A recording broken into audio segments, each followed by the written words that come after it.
Thanks for joining me with Pool Elementary. I'm Justin, and today we're going to be showing you how to open your pool up. It's springtime, and a lot of times you come out to your pool and you're going to come out and it's going to be a mucky mess. And in this situation, this one's got the traditional tarp style cover, and there's a lot of water and a lot of leaves. So the first thing you're going to want to do is sump pump out all that water.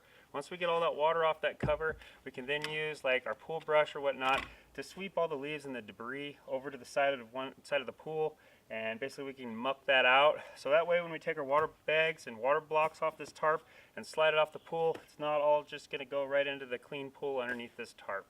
If you have an auto cover, same thing, you want to sump pump it off. If you have a safety cover or mesh cover, all that water and stuff's already went through that mesh cover. So basically you're just going to have leaves and stuff on top. And we'll show you how to take that off next. This duck is definitely not going to be happy with me for opening this pool today. Once you clear all the debris off your safety cover, then it's just a matter of going around with your cover tool and spinning the springs off the anchor bolts.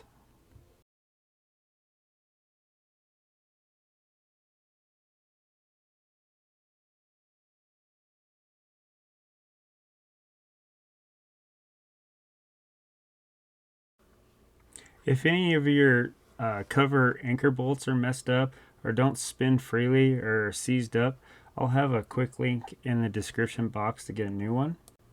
Also, if any of your springs are sprung, bent, or not properly working right, I'll also have a description link in my description box for those also.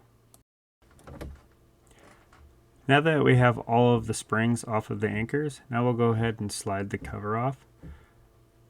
I like to pull the cover off with another person, makes it easier, and we normally just accordion fold the cover to about the same size as the squares on the cover.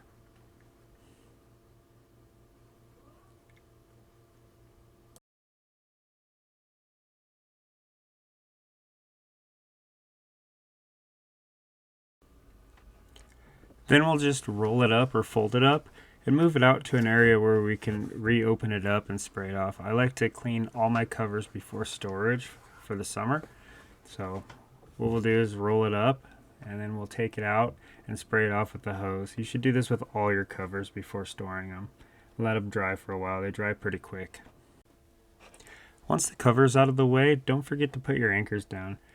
Usually the cover tool comes with an Allen wrench that'll fit them, or you can use a screwdriver, and you want to screw those anchor bolts down flush with the concrete so nobody stubs their toe.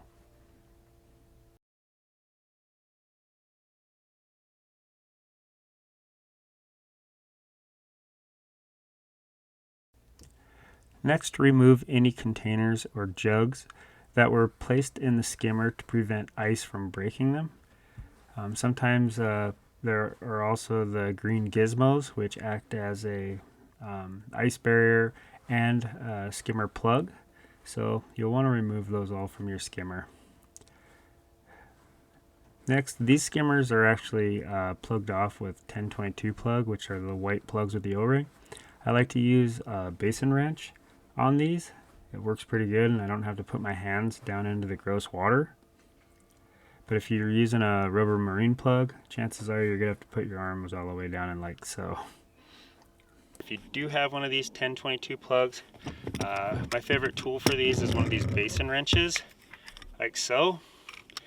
And what they do is they just have a deal on the end here where basically you can just hook this on there and either tighten it or you can flip it around and you can put this on here and then you just spin it loose.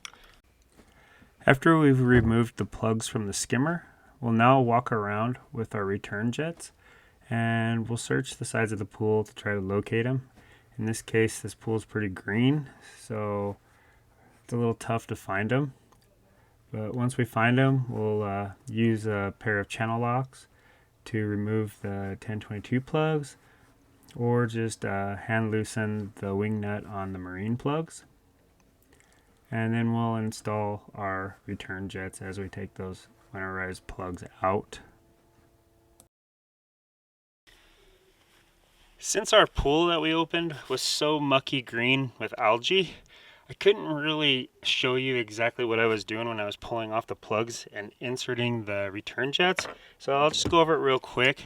So on the pool walls themselves, basically you're going to have your return lines, and that's it. So you're either going to have the 1022 style plug right here, which you'll just use a pair of channel locks and unscrew this.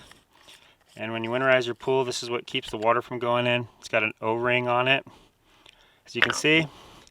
Or you're going to have the rubber marine plugs, like so. And they're just in there, and they just have a wing nut that's tight, so you'll just want to loosen up that wing nut and then pull that out. Once those plugs are pulled, as I'm at that spot, you can either put your inlet screen that screws in or your return jet if it's a return line. All these style return jets have an eyeball that's totally adjustable. You just spin loose this top ring, and then you can move that eyeball any position you want and then tighten it back down. And these just screw in just like the winter plugs screwed out. So you'll just thread these in like so, and you'll want to make sure that these eyeballs are facing all the same direction in the pool. If you have a water-driven pool vacuum or a booster pump in the equipment room and you find yourself having a weird-looking return fitting, chances are, if you have a return outlet in your pool and it's directly in the center, chances are that's where that fitting goes for that water-driven vacuum. So you'll want to make sure that you install that there. Also, if you do have an autofill that has the float style valve, you'll want to run around about 3 wraps of Teflon around that before you install it. And that will just screw into the actual autofill canister. And I like to take off the actual float. It makes it easier to twist that into the threaded port that it goes into. And then I'll just reattach the float. And once I have the water level to where I want it, that's where I will tighten down the actual float, and have it adjusted to accordance to where I want the water in the pool. Last, if you have a jacuzzi seat or some pool lounges that have the massage jets, you'll want to install those also. And those should just push in and lock in place, or they'll actually turn and quarter turn to the right and lock in.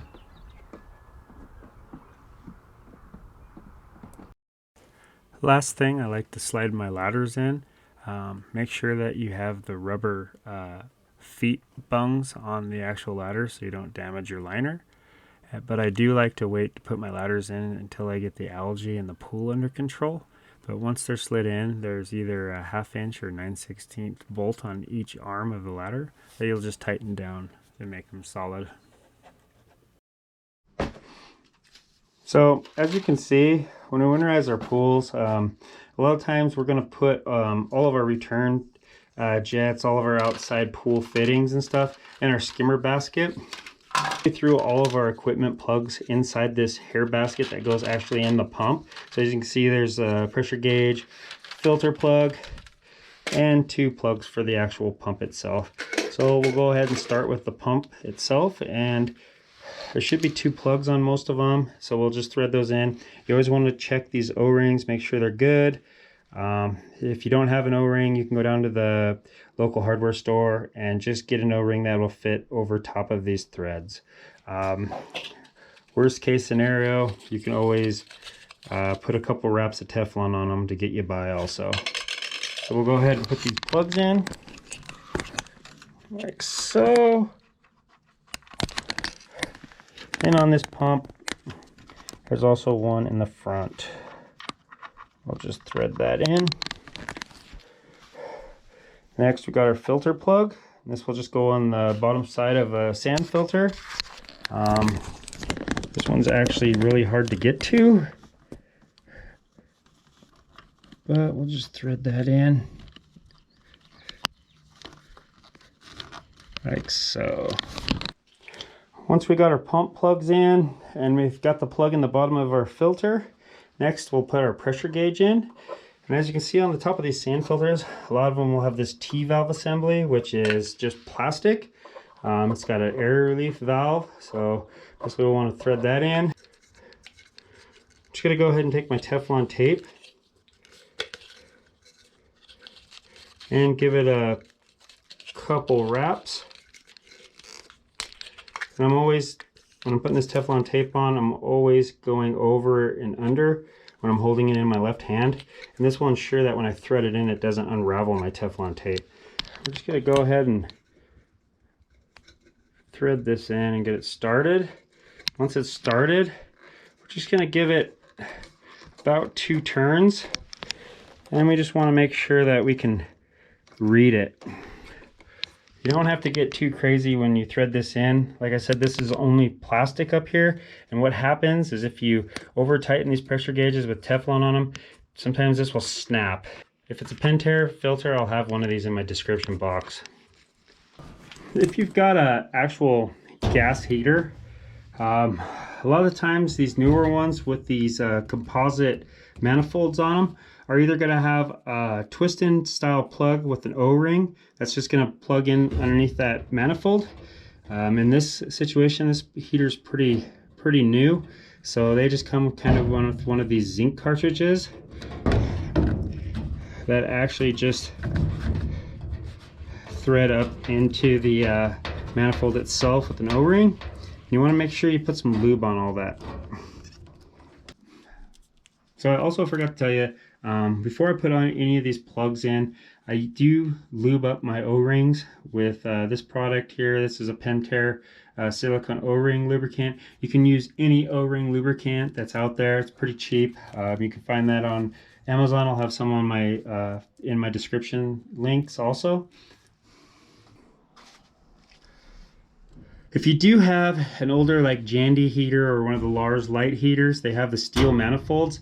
You're going to have probably a couple plugs pulled out of the sides, like one out of each side of the heater, and they're normally brass.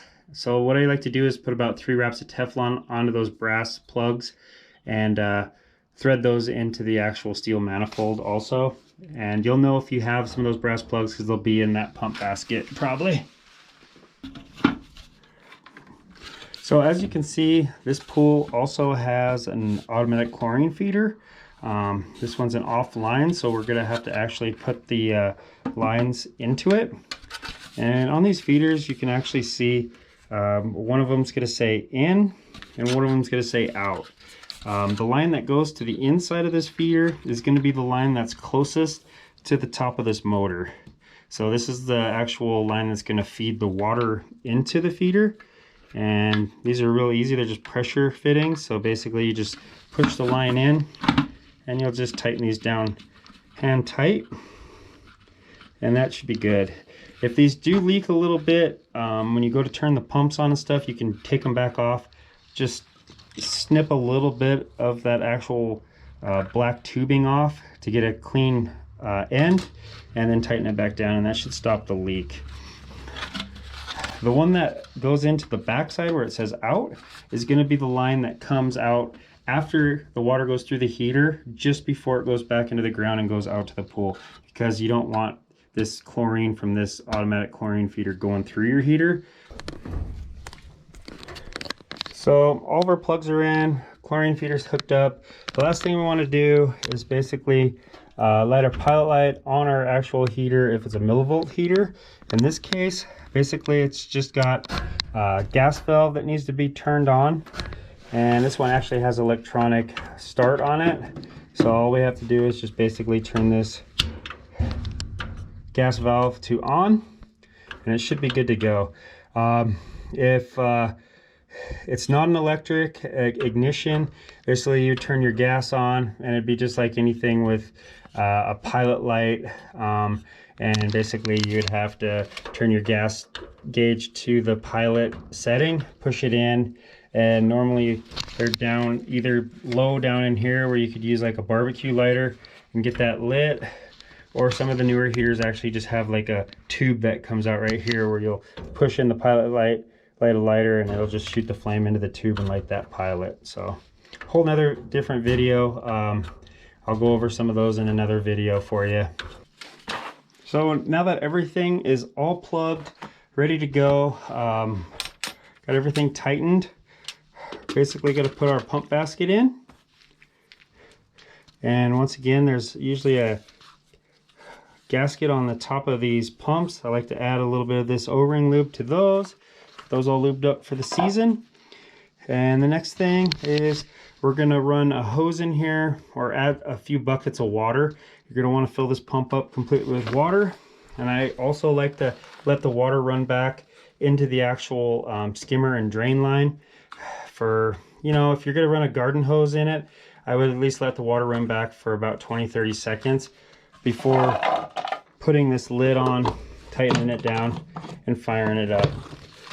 When we fire up that pump, we always want to make sure that this sand filter's in backwash position, and that's going to throw any of the gunk that's in our skimmer lines that's been sitting all winter long and antifreeze that's been added out the backwash line instead of into the pool.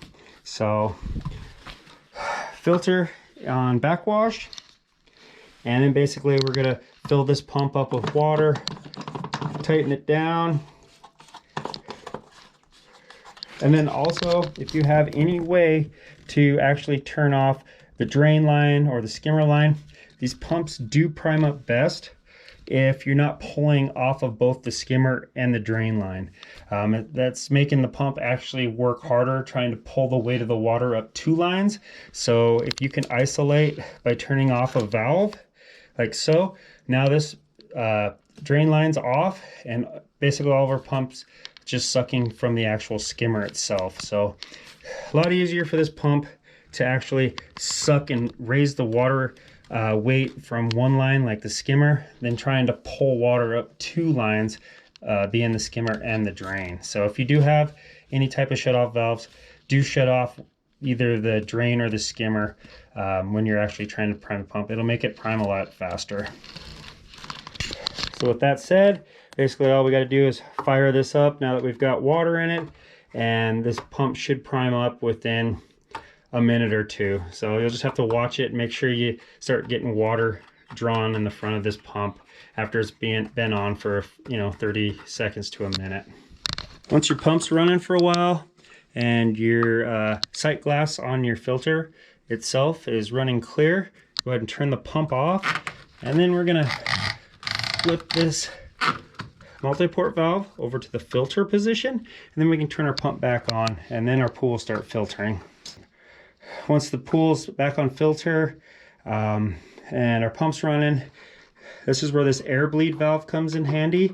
You can loosen this up, and this will let the air out of the actual filter and bring that water level up to where it needs to be. So once you get water shooting out of this, go ahead and tighten it down. Now that our pool's running, we're going to go ahead and add our chemicals. We're going to start with an algicide, and we'll pour a whole bottle into it.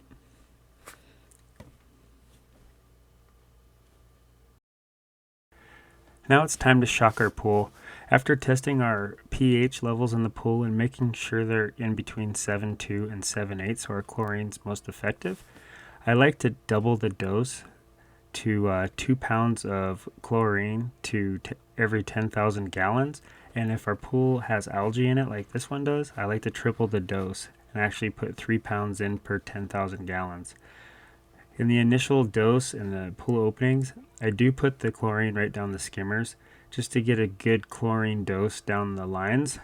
And thereafter, I'll always pre-dissolve my chlorine so I'm not running it through my pool equipment through the whole season. So now that we've tripled our dose of chlorine on this very green pool, we're going to let it run for 24 hours. And in the meantime, I'm going to use my vinyl liner bristle brush and brush all the walls and the floors as best as I can to get all that algae off the walls and get it out into the water where the chlorine can actually be effective on it.